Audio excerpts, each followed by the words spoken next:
What's going on, YouTube? So a lot of y'all wondering, like, why tie fire up in this reefer unit now? Well, let me tell you, F2F had, let me go, release, cancel my contract, which I think is kind of bogus, man. They canceled my contract because they said I was high risk. So by me telling you this story, please let me know if this shit sounds like a high risk. All right. So the load that I had that you guys previously saw, and this was weeks ago, was when I was delivering a container. Okay. From Colorado to Tyner, North Carolina. Okay. I got there as I was approaching to, follow my GPS. I got two GPSs on, right? I got the trucker path and I got the Garmin right here that you guys see all the time in the videos, right? So I'm following the Garmin, you know what I mean? And I use the trucker path for backup. So like, if I need to go find fuel and stuff like that, whatever. So I go ahead and follow the Garmin. I'm all through back roads and stuff like that. I'm going to a construction site, all right? So, hear me out. I'm following the Garmin. As I approach to the road that the Garmin is telling me to make a left on, I see on my left-hand side that I'm gonna show you right here the little clip that I was doing for content once I got off of the main road. So on my left-hand side, there was a road that had like two wooden posts that was basically like small for like cars, and then there was another road on the opposite side of it. I mean, well, not opposite, on the same side of it, was wide enough for a semi truck. And my Garmin is telling me to make a left and pull in there. So I said, all right, boom. I pull in there and I see nothing but crops on the right hand side, but I'm seeing diagonally, I see like construction cranes and stuff like that, whatever. So I said, okay, all right. So then I, hop out of the truck, throw the drone up in the air, get a little content for you guys, And as I was driving, I just said, let me bring the drone down, so I can pay attention where I'm going. So as I'm driving, right, on a long side between these two roads, right, the road basically widens up, and then you see like the water bank, so like the water, I obviously can water the crops or whatever the case may be. Now every 120 feet, you'll see like in between on my right hand side, of water banks, you know what I mean? So I'm like, all right, cool. So I guess I'm going the right way. So as I get towards the end and I make a curve, the road curves to the right. So I make a right, the road just went like this and just stopped. So I said, oh, so I'm like, what the heck? So I try to back up. I'm backing up, but I'm with a flatbed, so I'm trying to back up, and I try to U-turn. You know what I mean? I try to U-turn, try to get up out of there. I end up getting stuck. Okay. So I was there for about total probably like 6 hours, overall. You know what I mean? I'm telling you just before we get in deep. So I get in there, I call, F2F. I call them up, say, hey, listen, call my dispatcher and say, listen, I'm stuck. I said, the Garmin sent me this way, and, I'm stuck. So he said, call the broker. So I ended up calling the broker, and the broker said that, well, have you tried to call? I said, listen, the number that you gave me, I've been calling, and it just keep ringing.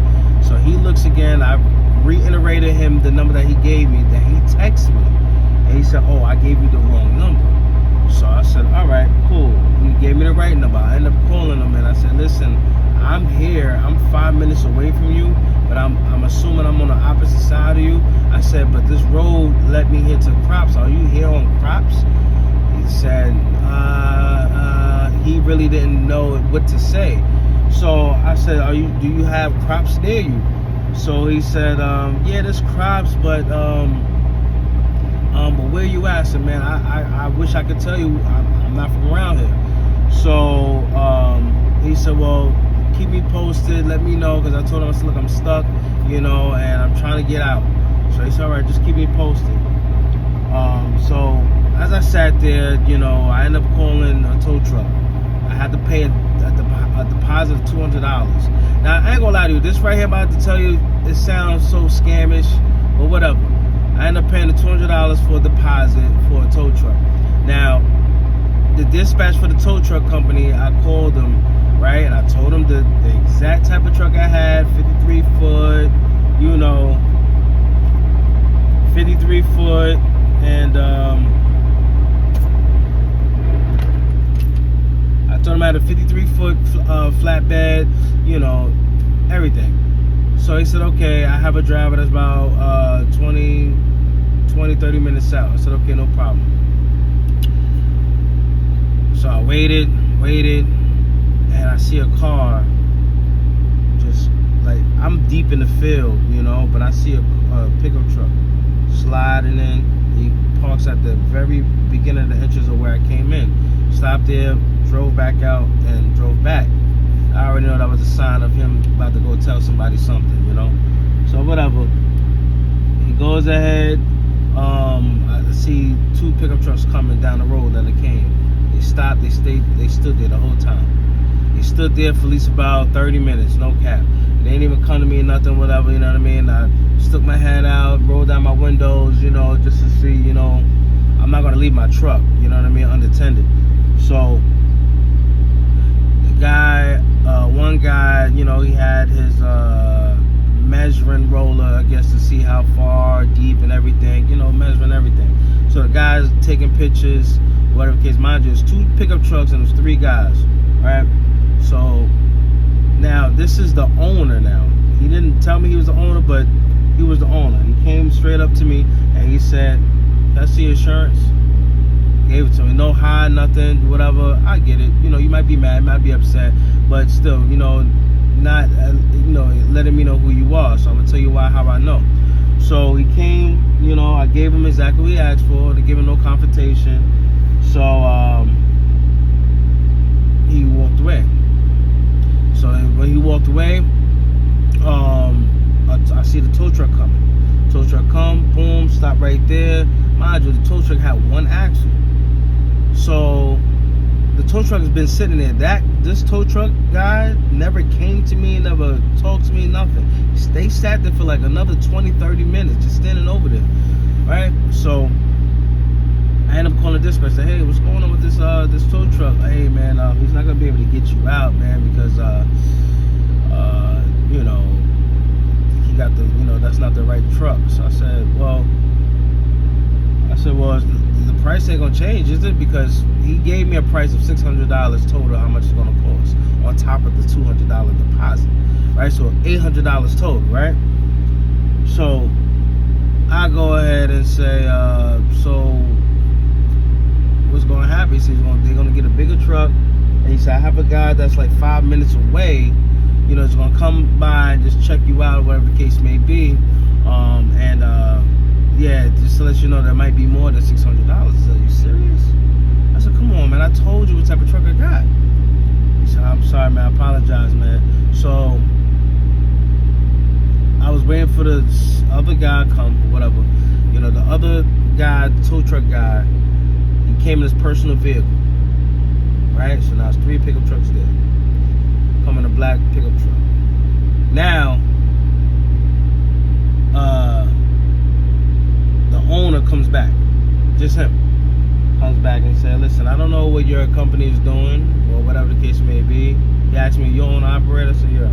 He said, well, I don't know what your company is doing. He said, but I'm gonna call my tow truck guys, and they're gonna tow you out, and they're gonna hold your truck until debt is paid. So I looked at him like, what? So he just walks off. So I'm like, oh, he think he one of those. All right, cool. All right.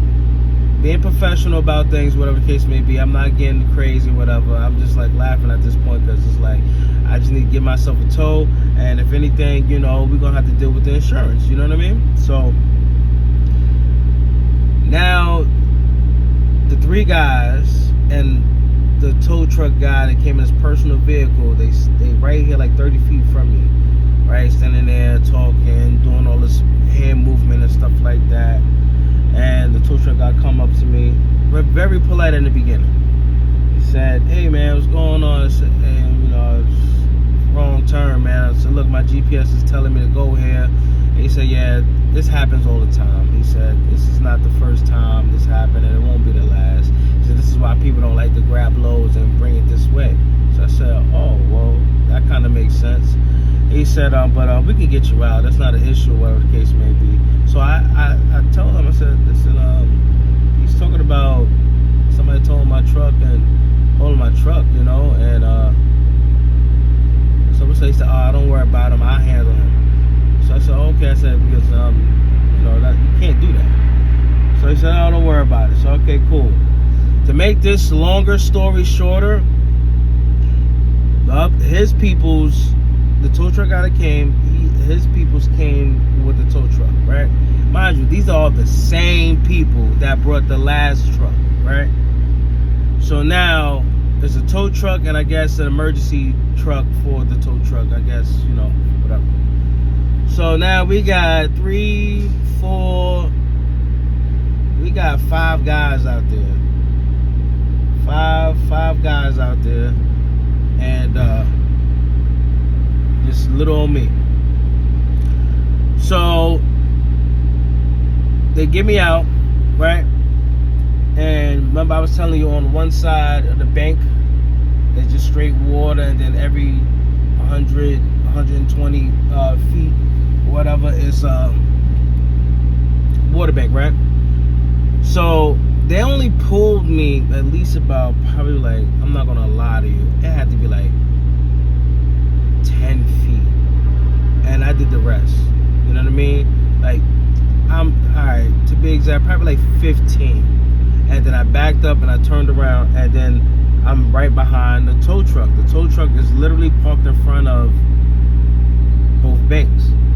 So I'm like, what's going on? So the tow truck guy comes to me, and he's telling me, he said, "Yeah, man, I can't let you go right now." First of all, he says, let me rewind back.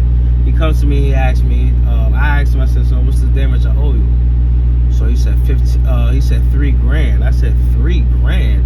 I said, "Why $3,000?"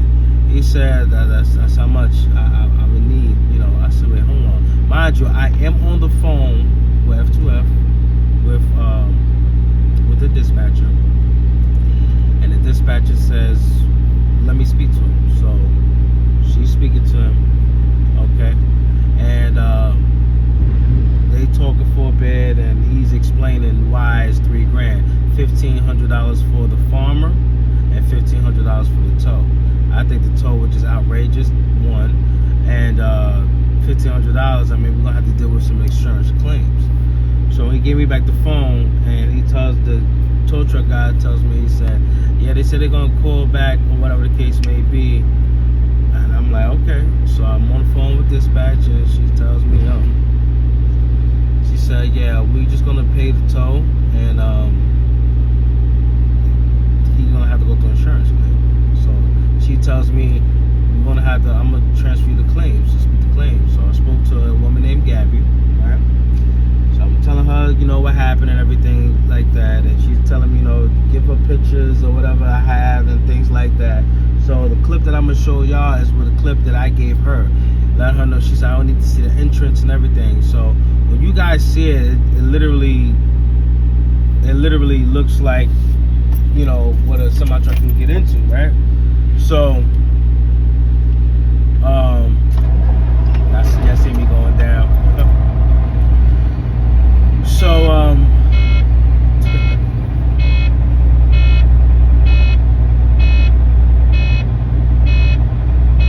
I'll wait for my yeah, it's going down. So now the tow truck guy sat in this truck for about, I guess, 5 minutes. Then he comes back out and say, "Oh, any news?" I said, "Nah." I said, "But I don't think that it's fair that you gotta farmer, when it's me and the farmer, I'm paying you. So as I'm speaking to him, I wrote the check, the EFS check, and I gave it to him. You know, I said the $1,500 here. I said I just don't feel like, you know, that's, you know, none of your concern, because that's me and the you know, the farmer. He said, oh, I'm not gonna have him be mad at me. So I said, I think that's kind of personal. You know what I mean? What that got to do with me?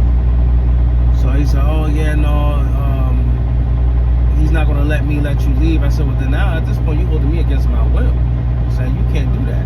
I said, you would have to go through insurance claim. And he's like, the tow truck guy's like, oh, you know the insurance ain't gonna pay. I said, well, how do you know? I said, how do you know? So he goes back in his truck. So him and the other tow truck guy that brought the first truck, he's with him. He comes back out, I guess he's on the phone, and then the other tow truck guy, like, doing this with his phone to take pictures of the front of the truck, like, all type of craziness. Like, what's the point, right? So, whoa. He comes back up to me and said, listen, man, I can't stay here all day. I said, me neither. I got a whole load that I got to deliver.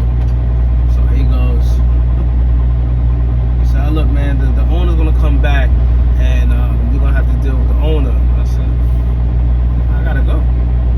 So I see a pickup truck coming back down the road. It's the worker. You know, it was the one of the pickup trucks that came. It was a worker. So the tow truck leaves, and the pickup truck just came right behind him and stopped right in front of me. So this guy, he's being rude. He come to my window and say, you got the money? I said, hold on, buddy. I said, listen, do you walk around with $1,500 cash? So how do you fill up your truck? I said, it's called a business credit card, a business fuel card. He said, well, I can't let you leave. The boss man is not going to allow me to let you leave. I said, well, then the boss man is basically telling you to hold me against my will. So mind you, I already, before he, after that, you know, he left. So I called dispatch and said, listen, what should I do? You know, what's the best thing I should do? You know, should I, you know, they're telling me, listen, call the deputy, call, you know, police, and, you know, because, you know, one, they can't hold the truck hostage, we already paid the toll, and then the dispatch woman her name was Danielle, she wanted to go ahead and go speak with Gabby real quick, and Gabby said that for me to handle it with the phone. So I said, oh, okay, cool. In my head, I'm already, wheels is turning. So I said, okay. So I listened to what they told me to do. So I went ahead and called the deputy, you know, my safety. We are very professional with things. So deputy comes, you know, deputy comes, everybody know each other. It's a small town. So he's over here speaking to the worker, you know, the worker was already on the phone. I heard him speaking to a woman. I don't know exactly what they were saying, but I know the deputy was stating that he's going to get the information that I'm pretty sure that Daryl, that's the guy's name, Daryl, you know, already got, but, you know, let me go speak to him. So the deputy came to me, started speaking to me. I was very nice, very polite, wasn't yelling, wasn't screaming, that's not my character. And he asked me for my ID. Now, I gave him my ID. That's one thing I didn't give the owner, you know what I mean? Because you got my company, you got what you need. Alright, so cool. Deputy write down everything, whatever the case may be. So then I hear him on the phone. Well, I hear him, he walks over there, like literally right here in front of me. The worker was on the phone, I guess, with the owner. And he passed the phone to the deputy. The deputy's like, yeah, well, I got all the information from him. I'm pretty sure I got all the information that, you know, you got from him, you know. But, yeah, you know, he was cooperative, but he wasn't so pleasant. So I was like, what are you talking about? How wasn't so pleasant? Like, why are we fabricating stories, you know? So anyway, so they conversating. They said, yeah, I see the patch, you know, whatever the case may be. So the deputy basically tells the worker, said, well, what you guys gonna have to do is just read dirt and replan. I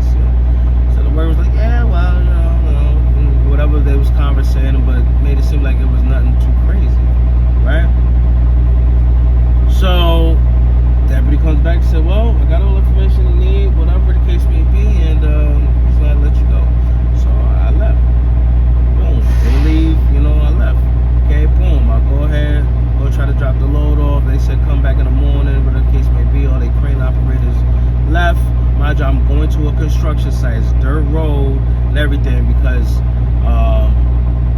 it's literally on the opposite side. So think of it as a box. I'm on this corner, they on this corner. So I basically had to go back around to go to them. You know what I mean? GPS was trying to make me go across. You know what I mean? So they tell me to go to this truck stop. They gave me the address. Boom. I got the address. I went there. It wasn't a truck stop. It was literally like a open lot. Okay? Advanced Auto Parts was right there, whatever the case may be. I parked there. Wake up early, 5:30 in the morning. Wake up at 8. Cool. Try to start my truck. I try to start my truck. And my truck did not want to start. And my starter went out. Can you believe that? So now I'm in the jam. So now call the broker, call, dispatch, let them know, listen, my starter went, I can't move, everybody that's listening to this right now just thinking of the same thing I'm thinking, middle of the night they probably did something to my truck, and I don't know, they probably did, So boom, I went ahead from 5:30 to basically 9:37 that night.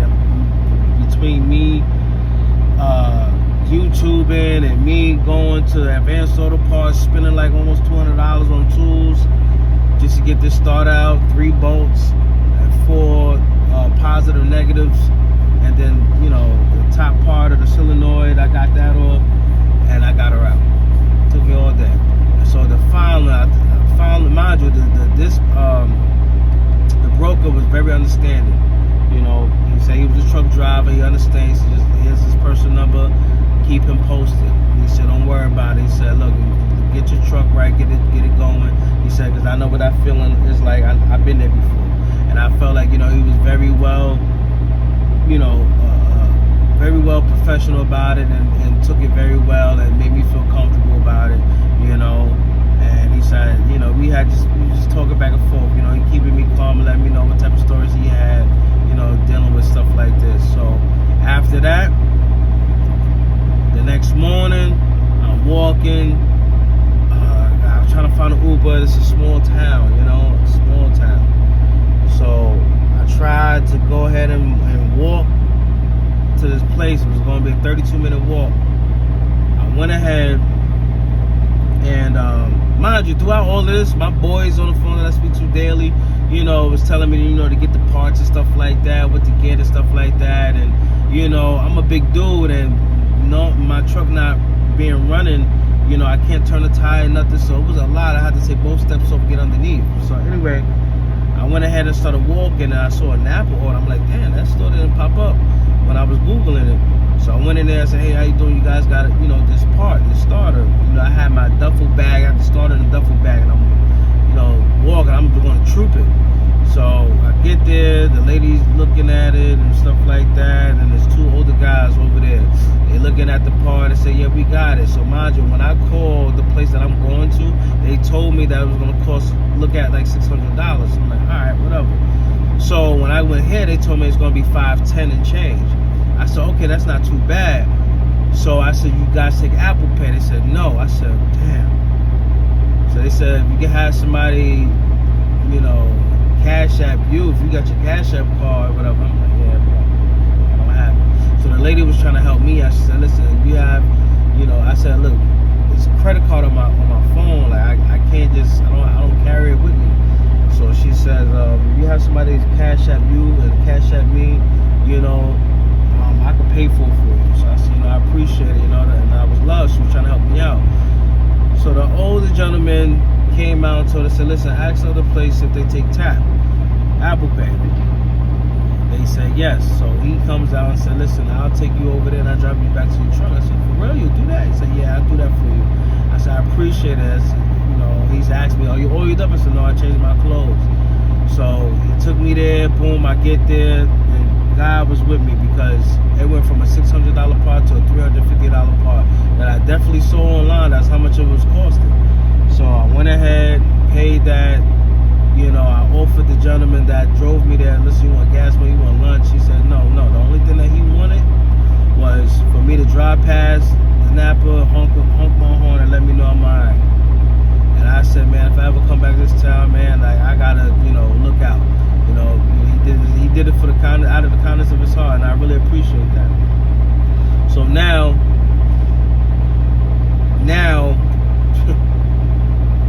I get to the truck, I put that bad boy in, boom, I'm rolling. I get there 9 o'clock in the morning, 9:30 in the morning, boom. I go ahead, drop the container off. One of the foremen comes to me, right? And he at the door. He said, hey man, I heard you had trouble, getting this way. I said, yeah. I said, I got stuck. I said, I followed the garment. He said, yeah, you the second guy that, this happened to. So now what we telling the drivers to go ahead and park at, a truck stop, and I gave him the address what the last guy gave me. One of his coworkers gave me. He said, no, not that truck stop. He said, this is why. He says, we telling everybody now to go stop at the truck stop, and we're gonna have one of our guys come pick you guys up from there, so forth and so on. I said, well, I appreciate that. Now that's what the foreman told me, right? So knowing me, I'm looking on the load board, boom, book me a nice fat load to take me back up top. Cause I said, look, I just want to run somewhere locally, around the area my way, cause I've been out, So as I'm booking it, and I'm about like literally 21 minutes away from to go pick it up. Dispatch called me. Said, hey man, where you at, man? I said, well, I'm on my way to pick up the next load. He said, oh man, I told you to call me, man. I said, no, you didn't. You telling me to call you. So when he said that, I felt like something was fishy because he messaged me earlier that day to let me know if I was up and running. And I texted him through the messenger. I'm rolling. He said, okay. He responded, okay. He never said call me. So he said, yeah, I told you to call me. I said, no, look at your messages. So he said, well, is there a truck stop near you? I said, yeah. I said, yeah, but he said, look, I told you not to book nothing. I said, wait, hold on, you never told me that. I said, I got a load, I'm going back up top. So he said, well, I need you to go there. So I felt something. So I get to the truck stop and I call him back and say, hey, I'm at the truck stop. He said, okay, I'm going to send you to safety. Send me to safety. Gabby tells me, well, basically me and, the director, the CEO, the CFO, the president, the vice president. No, she said vice president, and me, myself, we was discussing about the incident that happened, and we just think that you was a high risk for that. It's a high risk.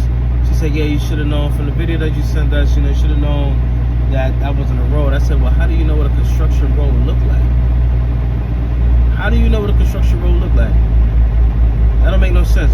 A construction road could look like anything. It could look like a muddy road. Like, I don't think she knew what she was saying. So I said, wait. She said, yeah, we're just gonna cancel your contract. I said, wait, hold on. You mean to tell me you think this is a high risk? This is my first incident with you guys. First of all, this is my first incident ever like this. I said, do you think I'm high risk? I said, it was an honest mistake. I said, not only that, you're gonna cancel my contract after my first time fixing on my own truck, me stranded somewhere, and got this truck determined to get the truck up and running to continue to move forward. I said, are you serious? She said, yeah, we made that decision. She said, what you can do is you can leave that trailer right there. So I minute me talking, I said, man, hold on, I got master. And she hung up. I said, oh, okay. So I tried to call back. She ain't pick up. It was weird because it was showing like the voicemail. So I ended up calling the dispatch. I spoke to Danielle, the dispatch. She says to me, hey Ty, I said, well listen, I don't know if you know, but they just canceled my contract, but I got a lot of stuff in this trailer, and I got to bring it back with me because I'm not putting all the stuff in my truck. She said, well, let me transfer you over so you can go ahead, leave a message, whatever. I left a message and I drove all the way back home, and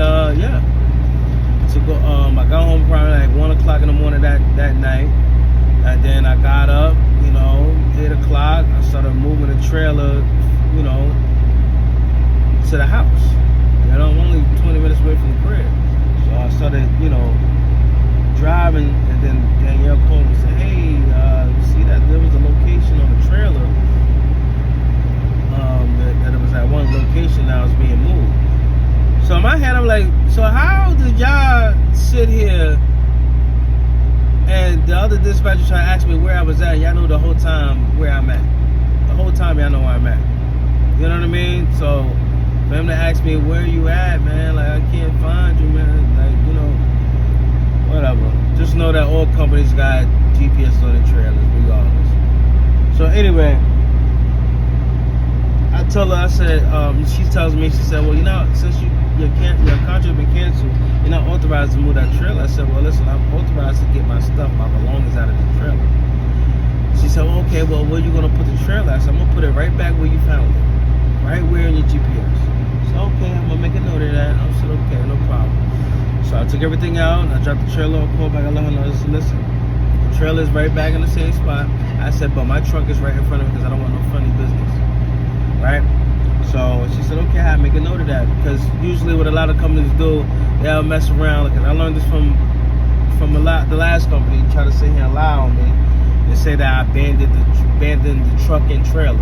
Never did that. Never. Abandoned means being left unattended. Everything is attended around me when I got stuff, right? So I had the trailer, and I even left in some pipe stakes, on the trailer, give them little extras. And the 4x4s that was on there, left it there. You know what I mean? Like, I'm not that type of person, man. So anyway, a guy calls me and says, hey, I'm here to recover that trailer. I said, okay, listen, I'm 20 minutes away. Let me know when you're 20 minutes out so I can meet you there. So he calls me, great guy, boom, and basically I guess F2F went to go ahead and rent that trailer out to him. And that was it. So I got canned because I'm high risk, because of an honest mistake, because of the GPS routed me this way. So I don't know what you guys think. Me being high risk of an honest mistake, man. I don't understand it. I don't get it.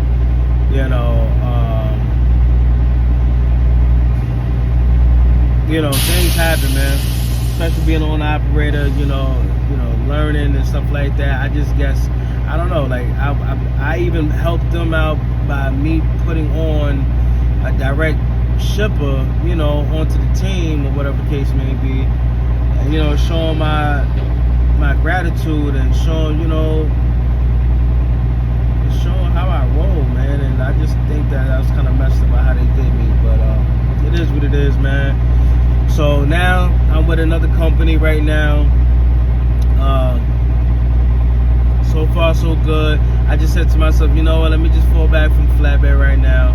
I don't want to deal with the headaches right now. I don't want to deal with nothing, because the companies that I really wanted to lease my truck onto with flatbed, my truck is too old. They got these rules now.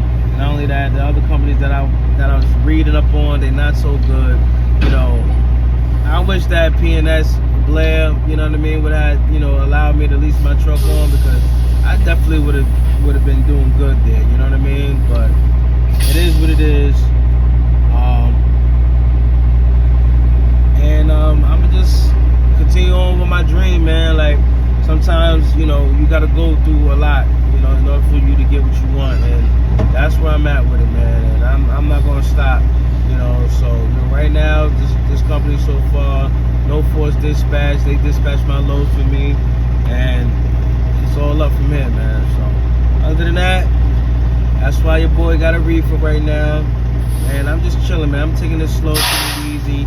The market, to be honest with you, it really ain't no difference than what I was doing with F2F. I didn't get denied, loads though. I was getting $3 a mile a load with F2F. This company got good connections with brokers and customers as well. So it's even up. I'm probably losing about like 10 cents, 20 cents. Than flatbed right now. But you know what, right now I'm getting better fuel mileage right now on my truck or reefer. I still want to get, Hulk right, just things like that. Currently right now, I'm gonna tell you in the next video. Freaking airbag just blew on me, you know, my driver axle. So story of owner operator, man. But thanks for watching. Please like, comment, subscribe, and yeah. Until next time, peace, love, and happiness. So I got the trailer right here next to my car. It is March 23rd, and I'm just waiting for them, I'm assuming, to come grab this trailer, but I'd rather be here before they actually go ahead and take it, so I don't want no saying of abandonment on my record. So if they're gonna come pick it up, it's right here at this OVO gas station, right here off of 84 Interstate. And yeah.